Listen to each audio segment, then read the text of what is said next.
So, you may know by now that the Budget Misses, aka me and E.Michelle, are going on a tour. And so basically we're making stops in different cities about every month and a half or every 2 months or something like that. And so our next stop is going to be in New York, and that is going to be Saturday, May the 18th. You can find tickets and further information on my website, which is shaybudgets.com, or Michelle's website, which is elainemichelle.com. And so if you buy your ticket on either website, the money goes to the same place, so you don't have to worry about that. It all just goes to our PayPal account. And so I can't wait to see some of you there. Some of you have already bought tickets, which is super cool, but I'm super excited for the room to fill up and for us to hang out. And as you guys know, we always like to do like a work thing, which is the workshop, and then like a play thing, so like a dinner or something of the sort. So this might be, I don't know, because we're having it so early because the venue wasn't available at our preferred time because we're not morning people. But we may have to do like a brunch, or we may do a dinner still. I don't know. We haven't gotten that far yet because that's kind of like a bonus. But do come if you're going to be in that area or if you live in that area. And I hope to see you guys soon.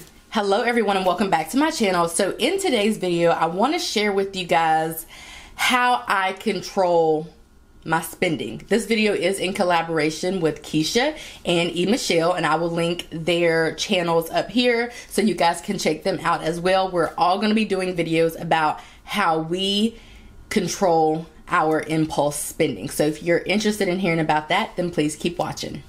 Okay, so as you guys know, I wouldn't say that I'm like, I don't know that I can fully identify as an impulse spender or a spender, but like I always tell you guys, and this is straight up facts. This is not opinion. This is facts. All facts, straight facts. My husband is not a spender. What that means is he would prefer to save. What that means is he has no problem with saving. What that means is he avoids spending at all costs. That's who he is as a person. So anybody who he ended up marrying me, but anybody who he would have ended up with, and if they were not the same as him as far as being a saver, they're automatically going to look like a spender. So pretty much what I'm saying is, I don't know that I'm a huge spender, like going to the mall and spending hundreds of dollars or whatever the case is. Or, you know, I don't know, some people spend when they're emotional or whatever the case is. But compared to him, I look like a severe spender. Mainly every month. And so like so far this month already, I've already spent, let's see, it is March the 10th. I think you guys will see this video tomorrow, March 11th. I've already spent like a good $250, $300 on things that I probably shouldn't have bought because I probably did not need. The first thing that I purchased was a new bag. And then I purchased some accessories for the bag. And then I just kind of went ham on these purchases. And I will tell you that I was straight up bored whenever I purchased these things. So we were on a road trip to Memphis, Tennessee, because I had 2 budget workshops there. And I was literally like, we were driving and I was thinking, I feel like spending money. I had no good reason as to why I wanted to do that. And I really would have liked to have gotten out and gone to like a store or an outlet. That would have filled my bucket at the time. But that wasn't an option. My husband wasn't stopping. So I got online and I spent money. And I have no real reason as to why I did that. However, I guess, like in retrospect, thinking back, what could I have done to avoid that situation? Now, I will tell you that some of the spending came from like an influence online. So I can't completely avoid online everything. That's really not an option. So therefore, like in thinking back what I could have done to have prevented that situation, I really have nothing other than to get back to work, because I was working on my blog, my website. So I could have just worked or listened to music. Like I would have had to try hard to divert my energy and my thoughts onto something else. And the reason why I'm telling you this is because it really only got worse. So when we got back, I still wanted to spend money. And at that point, I like bought some stickers from a sticker shop from one of my friends. I try to do that, buy stuff from Etsy from other people at least once a month. So I had done that. And then I was like, well, let me support somebody else. So I went and supported somebody else. And then at that point, I was like, well, let me just support one more person. So I supported one more person. And by the time I was finished with that, I had spent like $100 on basically stickers. So I'm not saying buying stickers is bad because I buy stickers, but I am saying that things went left real quick and they just viral, like it was like a spiraled out of control. And so I have no real excuse as to why I spent all of that money. And so what I want to talk about today is what I could have done to prevent that and what I do to prevent it during some months. Because as an example, right now I'm already well over budget for my personal spending allotment or allowance. Last month I was well under. The month before that, I think I was well under. I've been doing pretty good for this year because I'm really trying to focus on a goal. And that's pretty much the point that I'm trying to make today.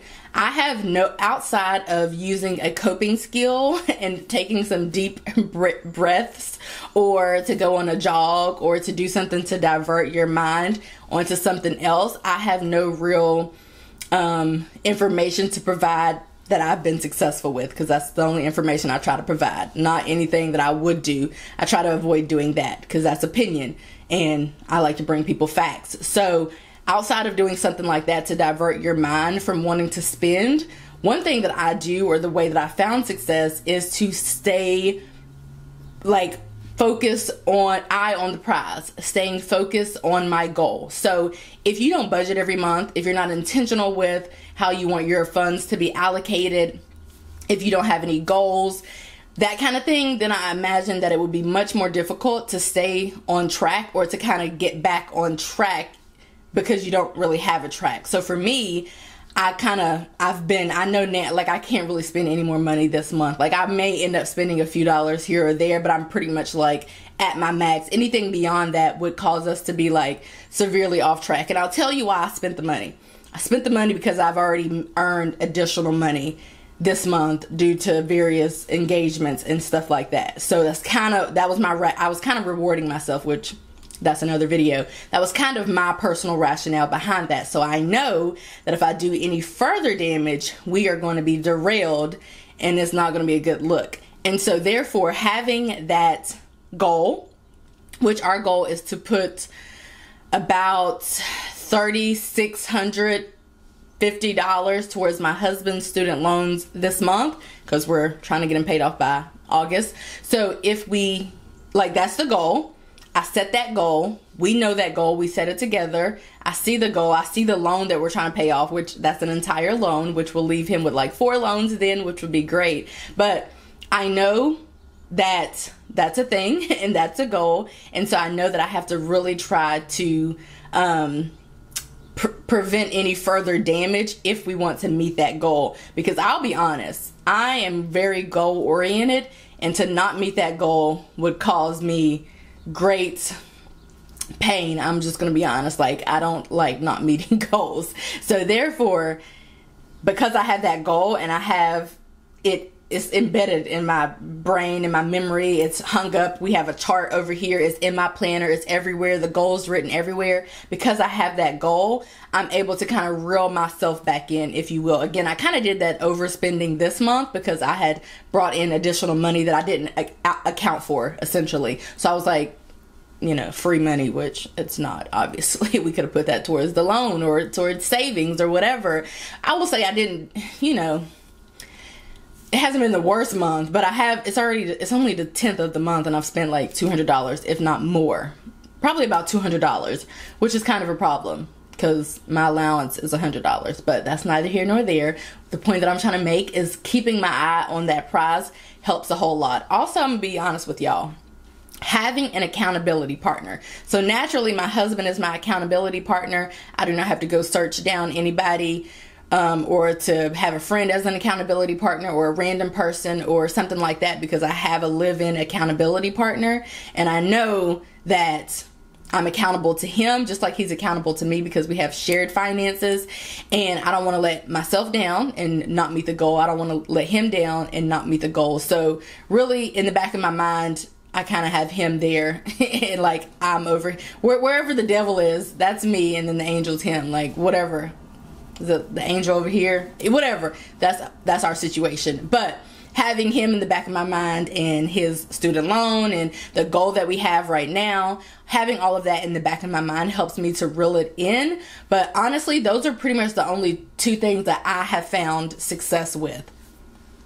Reeling myself back in because of fear of failure, basically, and because of wanting to complete a goal, which I feel like those two go hand in hand, and because of that accountability partner. So I would challenge you guys to try to get an accountability partner. A lot of people who are single will start a YouTube channel and have the rest of us to hold them accountable, which that's a stretch. I might not go as far as doing that, but possibly it might not be a friend, and maybe just be somebody who also budgets, or, you know, it may not be like, you might not want to share your information, financial information, with a friend, a close friend or something, although people do. I'm okay with it. Like I do, but I know some people don't want to do that. But maybe you find somebody else like in the budget community who you can be accountable to, or a parent, I mean, whomever it is that you feel close with enough to do this.